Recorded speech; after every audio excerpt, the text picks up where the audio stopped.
Good afternoon. I'm Mick from the MPD Group, here to lead a fantastic panel about how to engage the 20-year-old intimates consumer.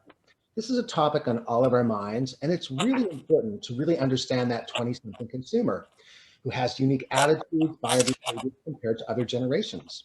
How to get them, keep them, connect with them is key to the longevity of a business, this industry actually. So to explore this topic today, I'm joined by a panel of 3 experts representing 3 different dimensions: brands, specialty retailers, and social media and influencers.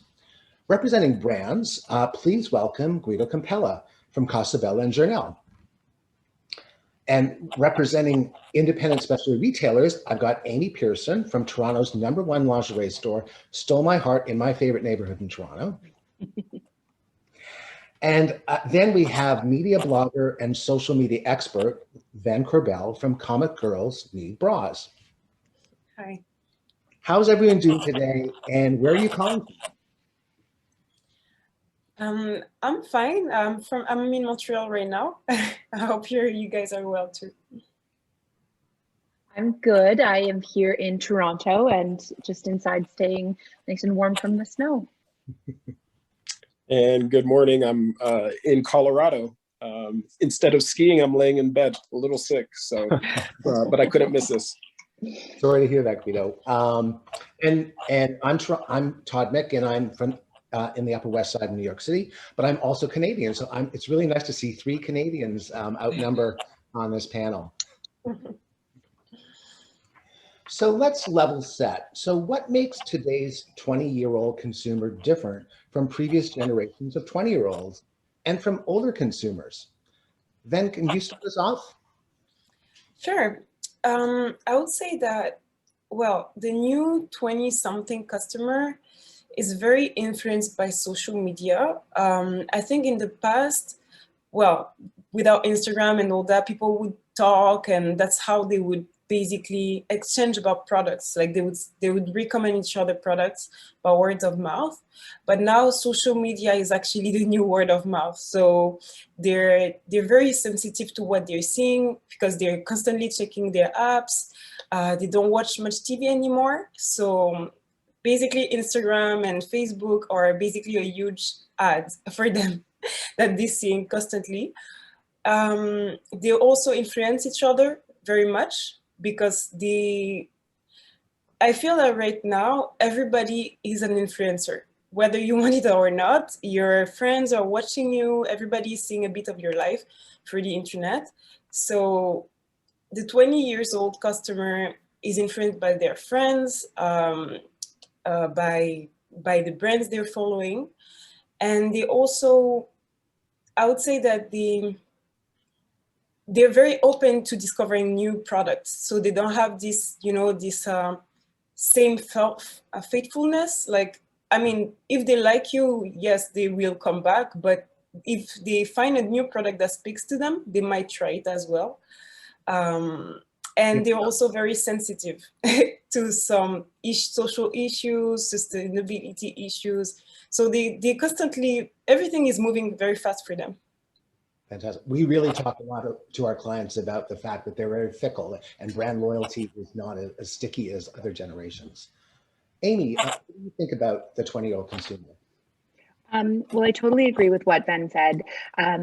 They're very focused on, what is cool, what is fashionable, what they're seeing on a day-to-day basis, mostly from social media.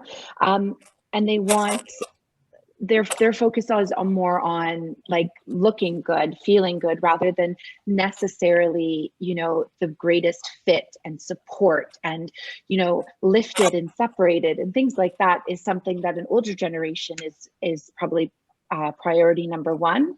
Whereas this generation is more, how does this look on me? Does this look good with my other outfits? If you're going to see this bra, for example, through the t-shirt, what is that like? So there's just a lot of, there's a few different priorities while they're shopping.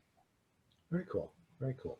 So much future benefit driven, much more style and fashion driven.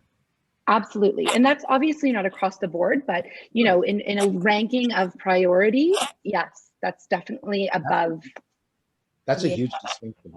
And I think it really talks to, brands like Savage Fenty, which are very, very aesthetically oriented.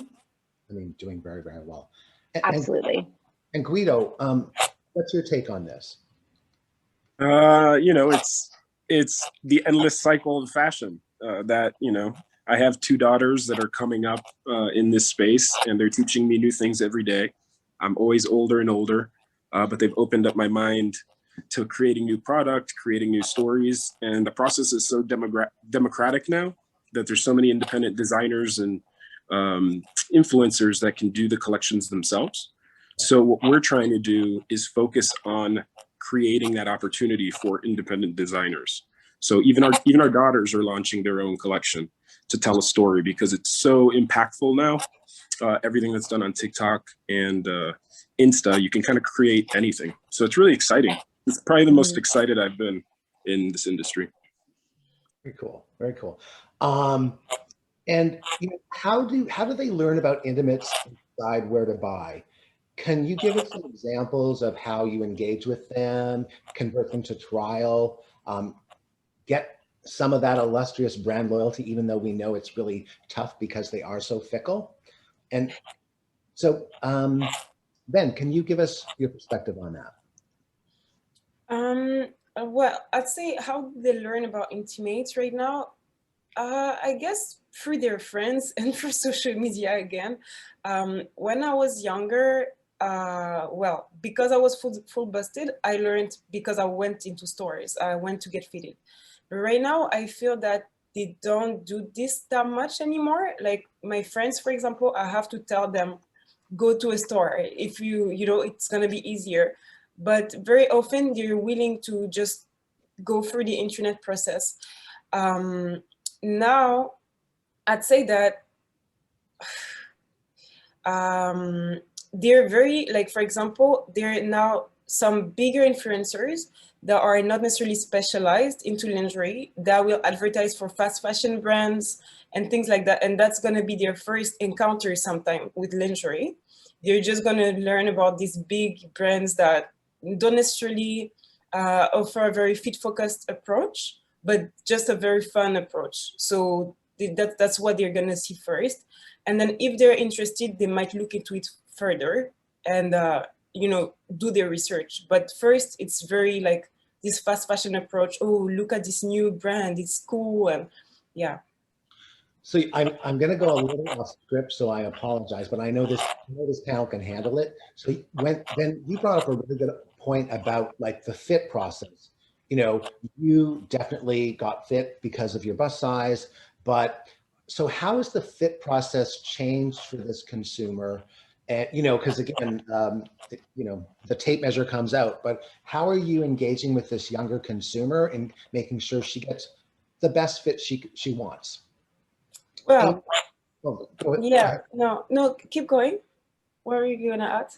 No, so I'm really interested in how you're approaching this younger consumer in terms of the fit process. Mm-hmm. Yeah. So I would say that I find that the 20-something customer right now does it a bit randomly, like they kind of guess their size because they have a bra. Like everybody that has breasts usually has at least one bra. So they tend to start with what they have. And then when they see on the internet more information, then they might start asking questions. So then either they can reach out to brands, they reach out to me, for example. As a lingerie blogger, I have a lot of people coming and asking me, like, how do I find out my size? So the thing is, what I recommend them is usually, especially now that everything is closed, to find a blogger that has a similar body type and start from there. And to find basically stores that have very easy return policies. So for example, for me, when I was just starting and when I realized that stores didn't have my size, for example, I used to go to ASOS because at the time I was living in France and ASOS was super easy to use. So it would cost nothing basically to buy and exchange. So I would just try different sizes until I find my perfect size. And that's basically what I recommend them. But if they live in a country like Canada, where it's a little bit less easy, unfortunately, to do this because the shipping is more expensive. You have customs and all that plays into the equation. In Canada, I would say I recommend them still to go into a store or to find an online shop in Canada that will help them with that, because then it's going to be easier as well. But it's really, I'd say it's not easy right now during COVID. It's just not easy. But if they can find a store that has a simple return policy and a good customer service that's gonna really talk to them and help them, I always recommend that first. Yeah. Great. And Amy, as a specialty retailer, how are you approaching fit differently? So one thing I want to say about this client is I don't think anyone should underestimate them. So while fit may not be their number one priority, they're not going to keep product that doesn't work for them. Right. Do you know what I mean? When they've purchased something, whether it's in store or if right now online, when they receive it, if it's not right, to Ven's point, they're going to return it or they're going to want to. So what we've always done, even before COVID, was make sure that we fit everybody. What we do differently is that we also take into account a person's preferences. I know for myself, when I had gone to like fit boutiques, specifically fit boutique stores before, they would bring me only my exact size and nothing else, right? Even though I didn't like that, or I wasn't comfortable in it, or I wanted my bra to fit a little different. I understand why they did that, but we have a different approach, and we really do take in a person's personal preferences. I don't want it to be this tight. I don't want it to be that supportive. I prefer, you know, X, Y, and Z. And we listen to our client. They know what they want. Right. If we're trying to sell them exactly what we think they should have, you're done. They're not going to come back. And then during COVID, what we've done, because we do have a full online store, we have a great return policy, which we have had to adapt during COVID, but we do a lot of virtual fittings. So from, you know, a bra size that someone's already wearing, their fit preference, and then, you know, a measuring tape that they have at home, you can get a like 98% great fit, even from a distance over Zoom. And we've been doing these more and more and more, and our clients are just, sorry, my light went out. Our clients are just loving it, because they're still getting that in-person, in-store moment, which is so important to capturing and creating repeat clients, even virtually. Amazing, amazing. And yeah. From, you know, you've got both a brand, an online business, and a specialty store business. How are you approaching fit? And again, how are you helping this generation discover intimates in both the retail and the online space? Yeah, I think everything Wen and Amy said is right on point. I think the industry has reacted so quickly this year to get onto virtual fittings, and the consumers opened up tremendously to the idea. So we've made it past a hump that now forever we will be doing this kind of new way of working together. But what we're trying to do, you know, when Journelle happened for us, when we acquired it, it was because we wanted to save all of those emerging designers, and it was a great place where traditional brands could cross over, and that's what we're going to be building out. It's really going to be more of a marketplace for design and ideas, and that allows this generation that we're even focusing on to be able to do more and more product, and even if they have one item. The cool thing about direct-to-consumer brands right now is that they have very limited items, but they're able to pull and build a whole story. So we need some of that on the wholesale side also. So we're helping to build that out. And then the other element is we are looking at, you know, traditional wholesale retailers, and how do we create exciting product for them that's a lot easier. And one of the efforts that we're doing with our production company is building private label collections for the boutiques, so the boutiques can speak to these customers. Because you need to have 4, 5, 6 brands represented in order for someone to really understand and learn why they like one, right? It's hard to do it with 1 or 2 brands. So we're all about building up competition, and everyone, you know, playing into that. That's fantastic. And, you know, we heard a real strong theme for everyone's talk, really about personalization and really connecting with the individual needs of the consumer. And, you know, I just want to a couple things I just want to comment on. You know, Guido talked about innovation and transformation of this industry, and in our curve talk to kick it off, we shared a lot of data, and the truth is the intimate apparel business is doing quite well because they innovated and transformed so quickly. Total women's apparel was down 19%. Intimate apparel was actually only down 1%. So, and we think it's actually probably going to improve in 2021. And so really exciting. The other thing I wanted to share with you guys, and you may not know this, but this 20-something customer represents almost 60% of the total intimate spend. So the fact that you guys are really focusing in on this consumer, it's really where the money is. So, kudos to you guys for identifying that opportunity. I wanted to, Amy, I wanted to talk to you about sort of the blurring between physical retail and digital, and Guido, you can probably also comment on this. How important is the in-store experience for the consumer? And I know that's a slightly modified in-store experience given the COVID. And is it different from what other customers from other generations wanted? And what have been successful strategies for engaging in store versus digitally? I know that's a loaded question. So in store versus digitally. So we started our business 4.5 years ago. We had a fully shoppable website at the same time as our retail boutique opened up, so people could shop online and they could shop in store. We found that shopping online from the very beginning was still very minimal because of the fit issues specifically surrounding intimate apparel. So it takes a lot more for people to trust you online.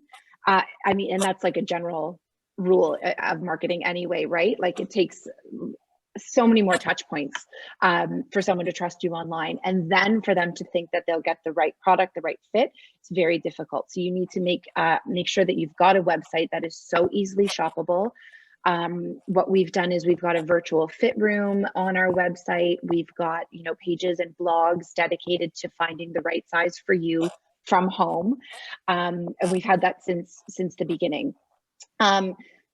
But I will still say that the in-store experience is still, I think, the number one key to success. Like you can get clients, people, they walk by your storefront, they'll come in, but to keep a client is the most important, because that is where you're going to start making, the most of your money.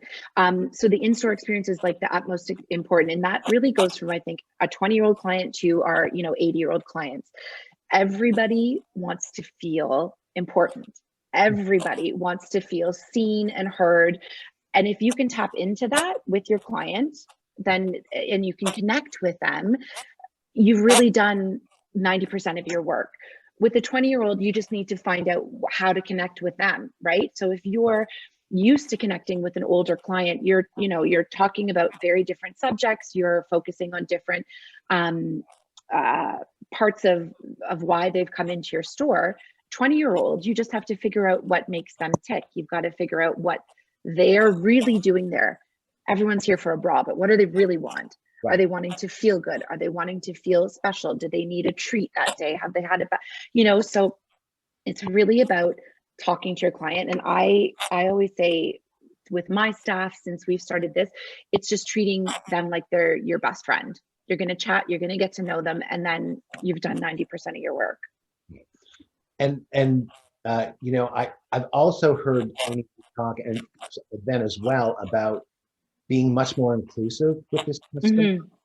And can you comment on sort of, the range of people that you serve within the stores? And absolutely. So we've got clients in their teens that come in for their first bra, and we've got clients, in their probably 70s and 80s that are still looking for bras, loungewear, everything else in between. And I think what we've done is just make sure that we're really welcoming space. We make no judgments on people when they come in. We've got female clients, male clients, non-binary clients shopping for themselves, for the other people. And we just, from the beginning, we wanted to make a place that felt welcoming. And we do that by making sure we have a variety of sizes available, a variety of styles. In our marketing, we use different body shapes, we use different ethnicities, we use different orientations. Like, we just have to make sure that we are not excluding anybody, because that's just not what we're about. Great. And then, do you want to comment on that as well? Yes, actually, I think she had so many good points, so I feel she kind of said it all. But the thing is, it's very true what she said, the part about being welcoming. I find that's something that's missing. How unfortunately, in a lot of lingerie stores, very recently, I had a discussion about how when we're young, it can be intimidating to go into a lingerie store. It's very intimidating because we have this idea that it's someplace fancy and very adult. And we don't really know if it's a place for us, because like we see it from afar, like, oh, it's the grown-up place and it must be expensive, and maybe the stuff is gonna make us feel weird because we're so young. And I was talking with one of my friends, and she's actually 33 years old. She's not a kid, but she was telling me that indeed, sometimes she goes into a lingerie store and she doesn't feel welcome. She feels as if people think she doesn't know what she's talking about, that she doesn't know her size, as if you feel it's a bit infantilized sometimes, like as if people want you to, exactly what she said before, Amy, that she said, don't underestimate your customers, they know what they want. And sometimes when you're young, you feel as if people don't trust you with your own choice for yourself. Like, no, that's not good for you, take something else. But that's just wrong, because if you don't offer what we want, then we won't buy it. And if we buy it, because when I was younger, I made this mistake sometimes to buy what that's not what I wanted. And then I felt so bad. I was just like, oh my God, now I'm stuck with this thing that I didn't even want. And that's not a good feeling, because then you don't come back. You just don't go there anymore. So I feel that making people very included, very welcome, and just especially if they're very new to lingerie, just making them feel as if it's okay that we're just discovering. You can take your time, like it's okay, maybe you're gonna come back another day to make your choice. All those things just make people feel very comfortable, because it's so intimate, and it's actually a weird experience when it's new to you to be in front of a stranger and have them comment on those things that are so intimate. Not commenting in a sense that making comments about your body, but just giving you advice about what's gonna fit you for your body type and all those things. It's just very intimate, so you don't want to rush people, and you don't want to be too invasive as well. I think the 20 years old customer, if you do this, they're gonna go online because they don't want to feel like that. So they want to feel good. That's exactly what she said. They want to feel good. They want to feel appreciated. And sometimes they're not even as price sensitive as you might think. Sometimes if they want something and they need it, they're gonna pay for it. But they need to feel good about the purchase. That's the thing. They need to be like, okay, I spent this money, but I feel so good. Like, that's such a great thing that I bought. So I'm gonna go home and talk about it with my friends. And maybe they're gonna come back, with their friends. So yeah. And that's kind of, if you make them feel good, then there's that peer-to-peer influence that happens, and it just kind of blossoms. So fantastic context there, guys. Guido, you have both a brand, a wholesale business, a retail business. What's your take on kind of the blurring between physical retail and digital business, and also kind of what are your most successful strategies for engaging with this customer? Everyone had already started treating their website as a storefront. So a lot of people were already dressing it and merchandising it, window shopping it. And all those were great strategies. One thing that we did with Journelle that Journelle was not doing before COVID was we took all the inventory in all the stores and made it available on journelle.com. And that allowed a much better service and engagement with the customer, because we could even deliver from different places. as we're looking to expand locations for Journal, we're looking at it strategically based on how we can also overnight ship or ship same day. So, you know, the West Coast is very important to be able to do that. And but ultimately, I think we've reinvented everything, and stores are very important. You just have to run them efficiently, and you need to consider them as part of your warehouse and inventory to maximize that overhead. And they're still very impactful to help you and your team understand what it is that you're doing, right? So you need the environment. And I do think this next generation will be store shoppers. A lot of us will be tired of, you know, staring at our hands. So. Exactly. No, I mean, and I think of like retail stores as really a focus group. You can understand customer behavior firsthand. So it's a fantastic part of your portfolio. So I'm gonna switch a little bit to social media, and again, when we were prepping for this panel, both Amy and you brought up something really interesting. Sort of, we know that social media is incredibly powerful, but there's some challenges as a retailer, as an influencer. Can you share that with the group? Go ahead.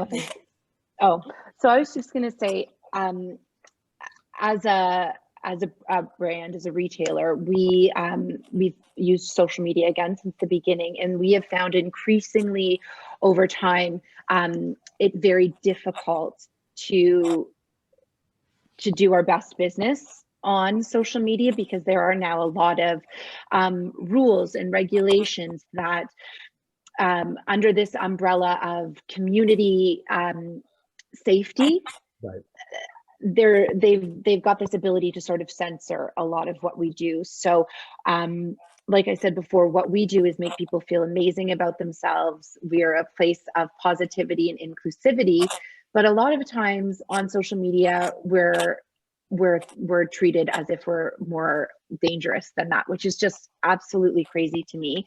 Right. Personally, for Stole My Heart, we are no longer able to advertise on Facebook and therefore Instagram.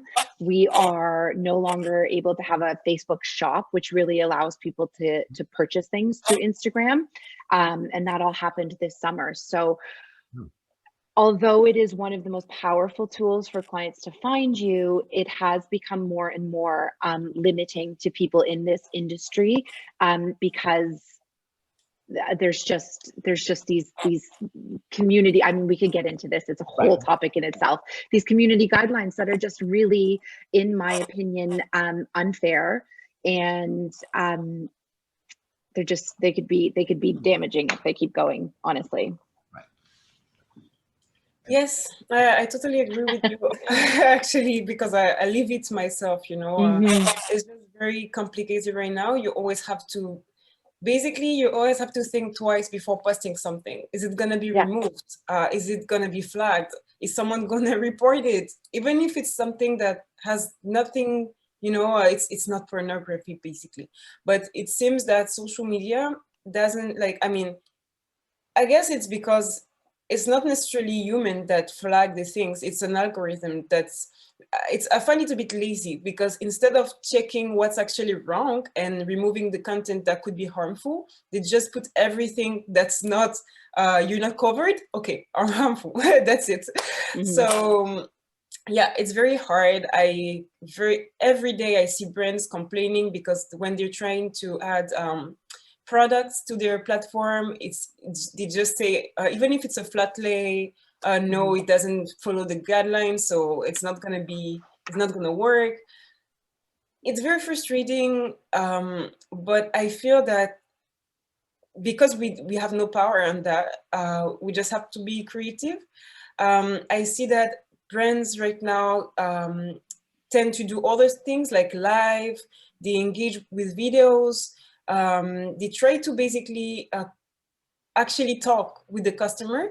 And in this way, well, sometimes you don't necessarily need, I mean, you do need the photos, of course, because that's going to show your product, but you will also need to basically have also this approach of talking and showing your face, showing that you're a person, that you understand your clients, because this way you're going to get they're more engaged, they're gonna connect with you, and they're gonna support you. So even if Instagram goes against you, they're there because also they understand too. Nobody's happy with these new guidelines. So I think one way to do this is to basically, well, keep talking, keep interacting in a normal way. I see that sometimes, some brands, sometimes luxury brands, I feel as if they're afraid to do this because they don't want to lose this. Before, I think in the past, luxury was seen as something that was supposed to be inaccessible. But right now, with social media, nothing is supposed to be inaccessible. Like, people want things to be accessible. They want to have they want to be part of the things. So I'd say that even if you're a luxury brand, if you try to advertise only by showing nice luxury pictures, this is not going to work because, first of all, Instagram is not going to promote your content. So I'd say the best way to make it work for you is to do what works. And on Instagram, videos, that works very well. Stories, things that make people see you as a human, it works. So if you do this, even if they're not promoting your best pictures that you spend so much money creating, at least people are going to still see you, and they're going to talk about you, and they're going to try to interact with you because they think they can. So, and then it's easier to sell them something. So, yeah. No, thank you, Ben. Hey, Guido, did you want to comment on that? No, I think that was very thorough. Social is going to continue to evolve, so we're going to have to get more and more creative. But one thing I know that I tell people is, if you don't have more content people in your company than designers, you're already late. So you know, there's some companies that are traditional designers and they've had these teams forever, and then they haven't invested in content. They're late. Right. They got to switch. Right. That's a great point. So my next question maybe sounds a little counterintuitive after just exactly what you said, because I totally agree. And I was listening to a talk from it was the former CMO of Calvin, and I think she's now at Google, but she said, we used to put out an advertising campaign every season, and now we have to create 3 advertising campaigns a day. And it just really is all about content, because it's all these micro campaigns. So that was a great conversation about social media. I'm gonna switch because I have a merchant background, so I'm a little product centric. And in my day job, I talk to the industry about what's selling and what styles are doing well. So what types of intimates from a product perspective is really resonating with this 20-something consumer, and how has your merchandise mix evolved during the past 12 months? And Guido, if you could start off that would be fantastic. Well, life is art again, right? So you can kind of throw things up and there's people who will be inspired and love it. So you have these opportunities to take chances quite a bit in our merch mix. And we're about 5 years into our 10-year inclusivity plan. So we still got a long ways to go, but we are, non-gendering our brand, because Isabella's going to evolve into product for male body form and everything. And you want to do all these things right, but then there's product that belongs in each category, and it takes time to launch it and develop it and educate. So I feel like right now you may have an idea and you call me, and we probably could sell it tomorrow. And on paper, which is really exciting, people really trust and they're looking to be first. So kind of like Bitcoin, they're biting way before they understand it, right? Great. And Amy, kind of how has your merchandise mix evolved? I think Guido made a good point, is that there's room sort of for everything. We've got a very diverse mix of merchandise here, which we've done from the beginning because we were very focused on that from the beginning. It's part of why we started our businesses, because there wasn't anything in Toronto. But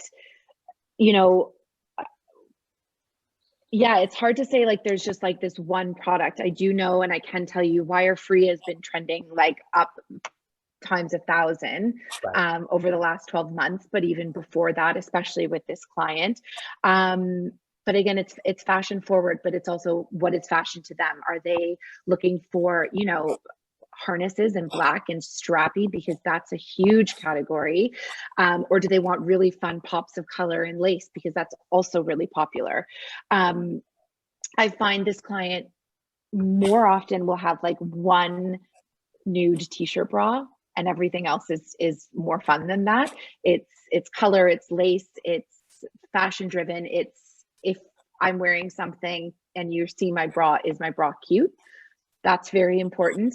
And what bra can I buy so that you can see it is also very important. So those are some of like the like sort of top line trends we've got. But again, so many different clients in this category, so many different wants and needs, and you've got to have a diverse offering for them, because if you're focused solely on one thing, you're going to miss so many people. Right. Now we're seeing growth in wire-free. We've been seeing it over the past 7 years, and I think it's almost about 40% of the business now. So wallets and everything, so it's fantastic. And when what type of products are your influencer community really gravitating towards? Well, I think, again, I think Amy said a lot of what I was going to say, because there is not one product. I think right now people are very interested in discovering new things. They want to try new things that will make them feel good.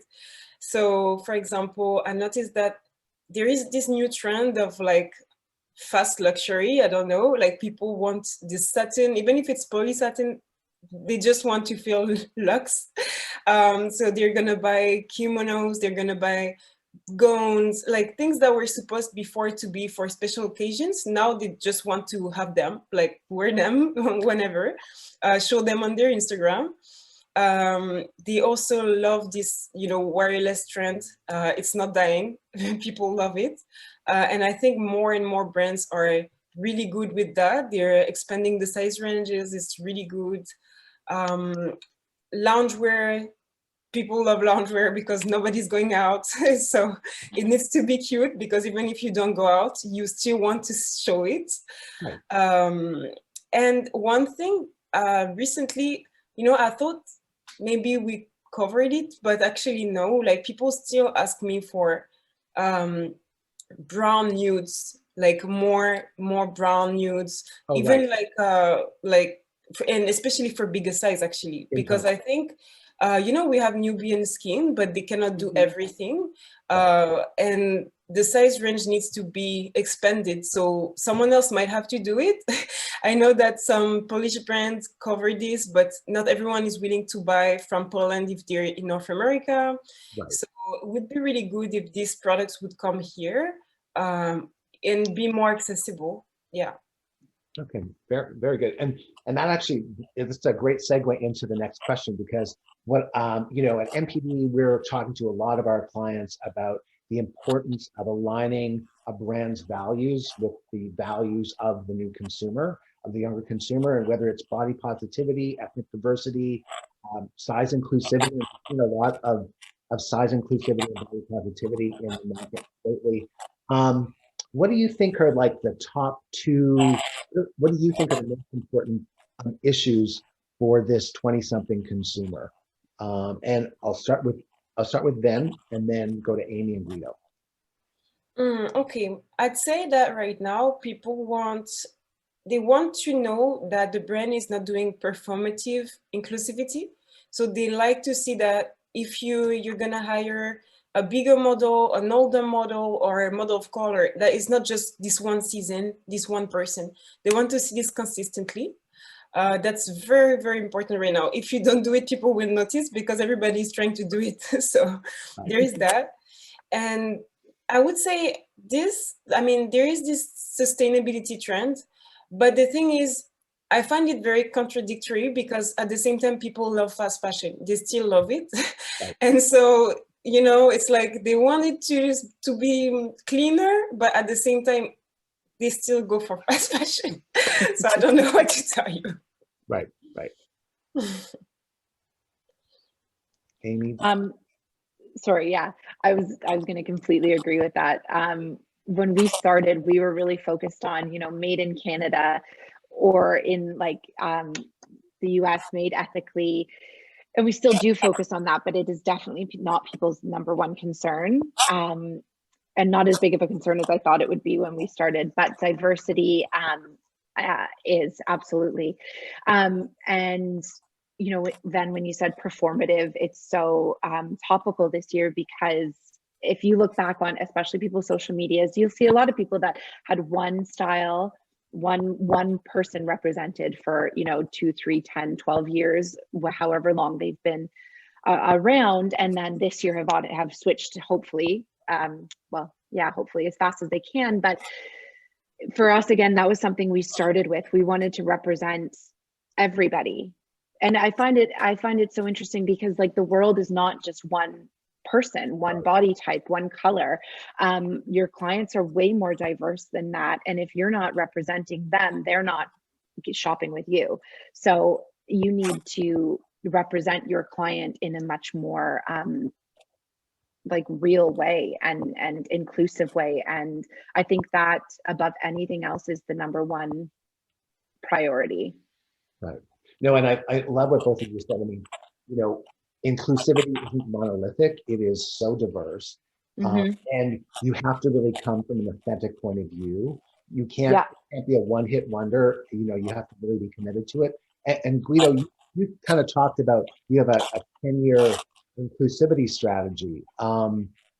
What do you think are the most important issues for this consumer? The BLM movement brought a lot of attention to all of our companies, different things that could be done better. And one of the things that we're probably more unique with is that we produce, and we have production. So we thought, we've been producing in Italy forever. We produce in Peru, Eastern Europe, but I've never entered, the gateway of Africa until now. So this year we launched Tunisia. Later on this year, we're going to launch Ghana. Then we're launching Morocco, Madagascar, and South Africa over the next 4 or 5 years. And the reason we're doing it is because there are tremendously talented women and teams that just don't get the right kind of mass product, right, a premium mass, and are stuck doing a lot of other things at a broader mass level. Right. So we want to engage with them, teach them, but they have so many techniques in printing and batik and things like that we're going to learn from. And so I don't think you can just say, hey, here's a model. Hey, here's a product. Hey, we've thought about pricing. I think you have to think of the whole community and the culture. And so we're going to partner with retailers to actually tell those stories. But you'll see the Ghana one that we're doing for next year is going to be very impactful. It's really, really awesome. That's awesome. Yeah. I got to tell you guys, I am learning so much. I'm going to be quoting you guys in my conversations with all my clients for the next 6 months. So I feel very, very fortunate to be leading this. So I think, we're going to wrap this up with my last question, and this is my favorite question. So what is your favorite Gen Z, Gen Y brand in apparel, and why is it your favorite? All right. So for me, I'd say a great Gen Z brand is Playful Premises, because they managed to cover a lot of, basically a very, very wide size range and a very different type of customers. So basically, they really make sure that every range is very special, so nobody feels left out. And if they don't offer the same product in different size range, at least the people they offer it to do feel special. It's not like, sometimes plus size customers feel like they don't get the nicest product. They make sure they do excellent products for them and excellent product for the core size range, the full bust range. So they try to cover it all. Great. So one of my favorite brands for this demographic is Lonely Lingerie. They're from New Zealand, and love them because they're bright, they're fun, they're colorful, they're very comfortable, great size range again, and they have done as a brand themselves a great job with representation. So our clients, we don't have to do very much work. The brand has already, gotten different models, really been really inclusive. So people just come to us already looking for them. Great brand.